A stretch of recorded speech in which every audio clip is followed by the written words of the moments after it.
Ya, amen. Ẹ tẹríba kí a gbàdúrà lórúkọ Jésù. A dúpẹ́ lọ́wọ́ rẹ Ọlọ́run wa tẹ́ ẹ tún mú wa rí ìsinmi àjíǹde ti ọdún ẹ̀ lálàáfíà ti 2020 ẹ gbọ́ pé kí ẹ gbà yẹn wa. Lọ sínú ọ̀rọ̀ rẹ lu àmásà ìbá wa pàdé ìtumọ̀ àjíǹde Ọlọ́run fi yé wa papọ̀ ní ìkẹyìn kádẹ́bà ọjọba lórúkọ Jésù Kristi Olúwa àti olùgbàlà wa àmín. Ní àárọ̀ yìí ibi tí a ti rí àyọkà wa fún ọ̀rọ̀ ìyànjú ó wà nínú ìwé Róòmù orí ìkẹrin a ó ka ẹsẹ̀ ìkẹẹ̀ẹ́dọ́gbọ̀n orí ìwé náà. ẹni tí a fi tọrẹ nítorí ẹ̀ṣẹ̀ wa. Ẹni tí a fi tọrẹ nítorí ẹ̀ṣẹ̀ wa. tí a sì jíǹde nítorí ìdáláre wa. Tí a sì jí dìde nítorí ìdáláre wa. Kristi a fi tọrẹ nítorí ẹ̀ṣẹ̀ wa àti àìṣedédé wa. Kristi a jí dìde kí àwa náà bá lè gba ìdáláre. Nípasẹ̀ ọ̀rọ̀ Ọlọ́run yìí a fẹ́ ṣàkíyèsí pàtàkì àjíǹde Jésù Kristi Olúwa wa. Yẹn ni wípé àjíǹde Jésù kí ni àwọn ohun tó mú wá fún wa, kí ló túmọ̀ sí fún wa, kí ni ìwúlò rẹ̀ fún wa. Àjíǹde Jésù tá a bá dẹ̀ wo Bíbélì dáadáa òní nígbà tí ilẹ̀ bẹ̀rẹ̀ sí mọ́ Maria Magdalene àti àwọn tó kù wọ́n wá síbi ibojì. Ohun tán ṣàkíyèsí ni pé wọ́n rí áńgẹ́lì Olúwa tó sọ̀kalẹ̀ wá láti ọ̀run. Ó bani lẹ́rù púpọ̀. Ìṣẹ̀lẹ̀ ńlá ṣẹ̀. Ọgán ayé òkúta náà kúrò.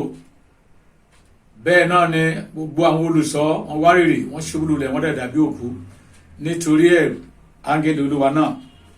Ohun tí àjíǹde Jésù mú wá fún wa ní pàtàkì àkọ́kọ́ náà ni wípé ó fún wa ní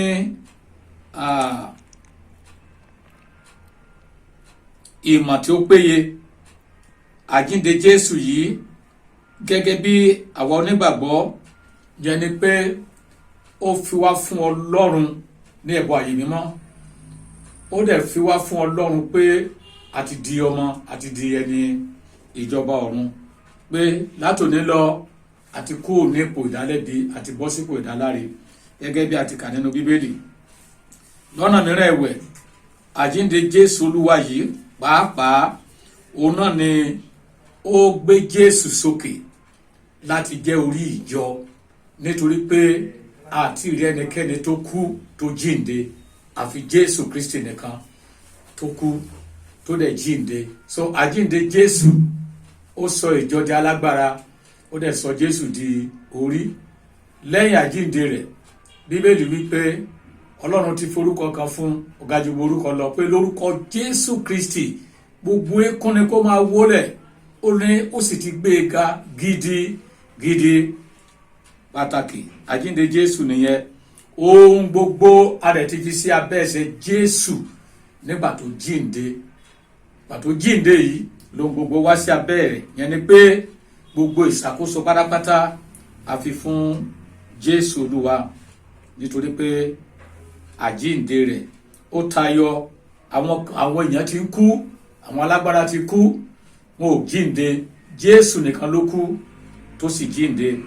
Ní ìtẹ̀síwájú a rí wípé àjíǹde Jésù tí à ń sọ̀rọ̀ rẹ̀ yìí ó jẹ́ ìmúṣẹ, ó sì ń fún àwa Kìrìsìtẹ́nì ní ìgboyà àti ìfọ̀kànbalẹ̀ wípé a ti di ẹni ìràpadà, a ti di ẹni ìtẹ́wọ́gbà ní ọ̀dọ̀ Ọlọ́run gẹ́gẹ́ bí ìwé mímọ́ ti wí wípé àjíǹde Jésù Olúwa yìí òun náà ló sọ wá di ẹni ìtẹ́wọ́gbà ní ọ̀dọ̀ Ọlọ́run. Ó dẹ̀ ń fi wá lọ́kàn balẹ̀ pé àwa ní ìyè lẹ́yìn ikú. Ìjọba ọ̀run wa ó dẹ̀ dúró sánsán, nítorí pé agbára Ọlọ́run tó jí Jésù dìde yẹn tó wà nínú àjíǹde ó máa jí àwa tó bá gba Jésù gbọ́ náà dìde. Bákan náà ni lọ́nà mìíràn ẹ̀wẹ̀ àjíǹde Jésù tó fi ṣe kókó fún wa tí a fi ń ṣàkíyèsí ẹ̀ ní ọdọọdún òun náà ni pé òun ló fún wa ní agbára láti sin Ọlọ́run. Ẹnikẹ́ni tí ò bá ti gba Jésù gbọ́ kò lè sin Ọlọ́run, torí pé Jésù ti wí pé èmi ní ọ̀nà, òtítọ́ àti ìyè. Kò sẹ́nikẹ́ni tó lè wá sí ọ̀dọ̀ bàbá bí kò ṣe nípasẹ̀ mi. So agbára jíǹde yìí òun náà ló máa mú kí a mọ Ọlọ́run, ká súnmọ́ Ọlọ́run, ká dọ̀dọ̀ Ọlọ́run.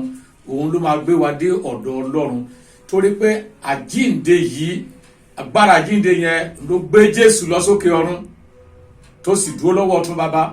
Gbogbo àwọn tó ti ń wá, wọ́n kú, adẹ̀sí wọn, adẹ̀gbọ́n kankan pa wọn. Ṣùgbọ́n Jésù ó yàtọ̀ nípa agbára àjíǹde rẹ̀. Òun ló fi sọ fáwọn ọmọ ẹ̀yìn pé nínú ìwé Mátíù orí 28 ẹsẹ̀ 28, gbogbo agbára Ọlọ́run àti ní ayé àti fi fún mi, nítorí náà ẹ lọ, mo fún yín ní agbára yìí. Ìgbà tó jíǹde, òun ló tó lè pín agbára yẹn fún ẹnikẹ́ni tó bá gbà á gbọ́. Bákan náà sì ni wípé a wá rí pé pàtàkì àjíǹde Jésù Olúwa fún àwọn ọmọlẹ́yìn Kristi Jésù Olúwa, yẹn ni pé ó fi Jésù hàn gẹ́gẹ́ bí olórí àlùfáà tó jẹ́ abánikẹ́dùn. Bíbélì wípé ó ní ó sì rú ẹbọ ẹlẹ́ẹ̀kan ṣoṣo. Nígbà tó jíǹde, ó gòkè pẹ̀lú agbára jíǹde, ó gòkè lọ sí ọ̀run, ó sì ń bẹ lọ́wọ́ ọ̀tún bàbá. Ó dẹ̀ ń bẹ̀bẹ̀ fún wa bí olórí àlùfáà ti ń bẹ̀bẹ̀ fún àwọn ọmọ ìjọ látijọ́. Jésù náà ń ṣe bẹ́ẹ̀ títí di ìsinsìnyí. Àdúrà mi sí Ọlọ́run fún wa ni wípé agbára jíǹde Jésù Olúwa kò ní fi wá sílẹ̀, yóò gbé wa ró títí ìrìn àjò ayé wa, títí ìpè ó fi dán tá a fi lọ bá Kristi jọba ní ilé ológo. Bí Olúwa nínú àánú rẹ̀ tí ò bá ti dé tọdún tó ń bọ̀, á sojú ẹ̀mí wa.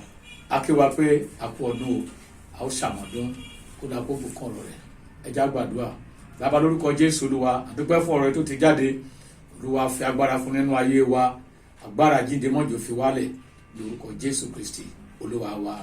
Àmín.